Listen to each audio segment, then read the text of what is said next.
Tomorrow, Manchester City plays against Bournemouth. And as you can see on my screen, Man City currently has 1, 2, 3, 4, 5, 6, 7, 8, 9 injuries. 9 injuries. Guardiola is a starter, Akanji is a starter, Savio is a starter, De Bruyne is a starter, Bob is a starter, and Rodri is a starter. So that is 1, 2, 3. That is 5 starting players injured, and 2 players who would have gotten a lot of minutes. Anyhow, this is the best squad we can line up.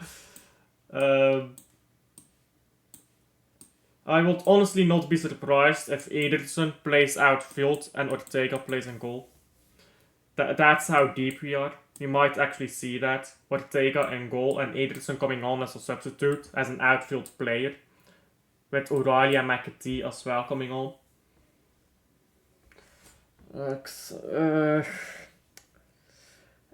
Then all we need is Ederson to get injured. That would be lovely too.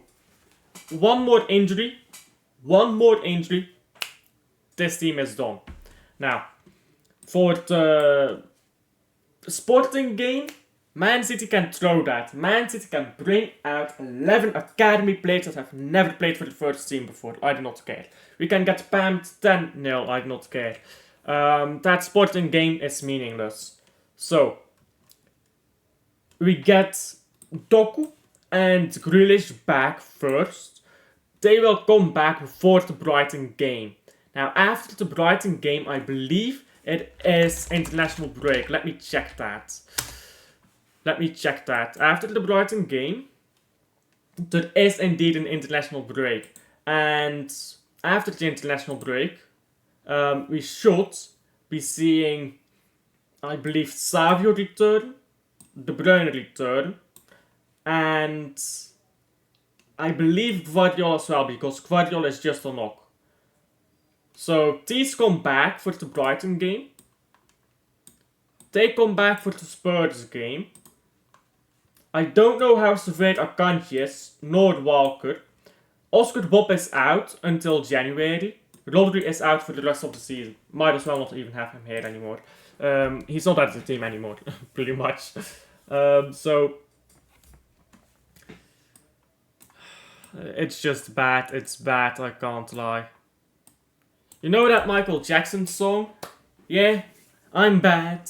I don't know the lyrics actually. But you get the point. That's what Man City is right now. I really like what can I say, bro? We're gonna fill our bench with academy players, bro. We're gonna fill our bench with academy players, and they're gonna have to play. I'm expecting Jacob Wright to play. I'm expecting Bussy to play off the bench. Which, bro, change your name. Proper advice, mate. Change your name. It's legal. In England, you can change your last name, yeah? Bro, do it. Just do it. Nike's winning it. Especially if you're gonna become a professional footballer. So, yeah. Braithwaite, Jacob Wright, Pussy. Maybe a midfielder that I'm not aware of. And, that's about it, really. That's about it that we have in the academy. You know what is fucked? The wings, we actually had good depth. Like, if you look at our wings, we had 3 wingers for both wings. 3 wingers for both wings. Now we have 1 winger for both wings that is fit. In defense, we had a decent amount of depth with Guardiola, who can play here, Akanji, who can play anywhere in this region, and then Walker, who can play in this region since he's washed at right back.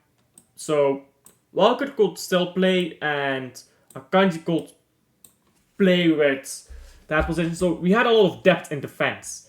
Our lack of depth has always been in midfield. We would have had Rodri and Kovacic De Bruyne and no one really, and then Gundogan and Foden. So midfield is always where we lacked depth, but come on, this is simply ridiculous now. There is something seriously wrong with Man City medical staff. We seriously have to look at some people to actually fire them. Medical staff cannot allow that. Medical staff simply needs to be getting the questions asked and needs to be getting asked, are you doing your job? Should you be fired? Because you can't have this many injuries as a professional football club. Like, aren't they supposed to be the best doctors in the fucking world or something? If they're not, to fucking fire them, isn't it? We pay them enough money. Don't feel sorry for them. You don't need to feel sorry for them. They get paid enough. I can't even talk about tactics, bruv. It's still a solid lineup. No substitutions. We'll have to hope for an early goal and we might be forced to sit it out again. I hope we can get 2, maybe even 3 goals up and then just defend. Bring on the youth. Rest Haaland preferably for a little while because the last thing we need is a Haaland injury. And then we can sack the Sporting Lisbon game, and then we can have some players back as substitutes. Don't start them as substitutes for the game against Brighton. And then after the international window, first of all, we should ask all of our international players coming back in that international window. We should be blatantly shameless. We should say, hey, you're just back from injury. Do not play for your country. We should be shameless. We should absolutely be shameless and ask that of our players. Whether we'll do that or not, I don't know. But I think we absolutely should ask that.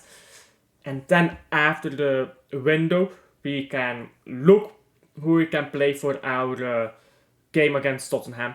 Still think we should be able to win that game. And then just survive until January. Just survive until January. Stay top of the league until January.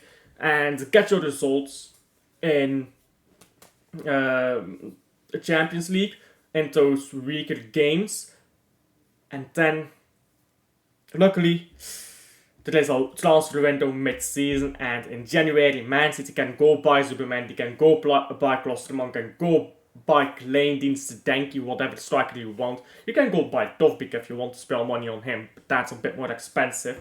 You can go buy Embuemo from Brentford if you want to spend money. You can go buy someone, but you need a backup striker. It's not a want, it's a need. It's like, I need it. You know that from a SpongeBob? I need it. That is us right now.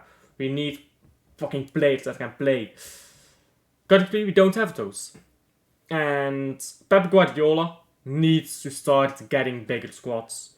His squads are... You can have 27 player squads here. Now in the Premier League because of the rule change. Now you can have 27 player squads. Pep, get your 27 player squads. Okay, you want to have 2-3 youth players? Fine. Get a 24 player squad with 3 youth players. Those youth players can play the Carabao Cup games next season.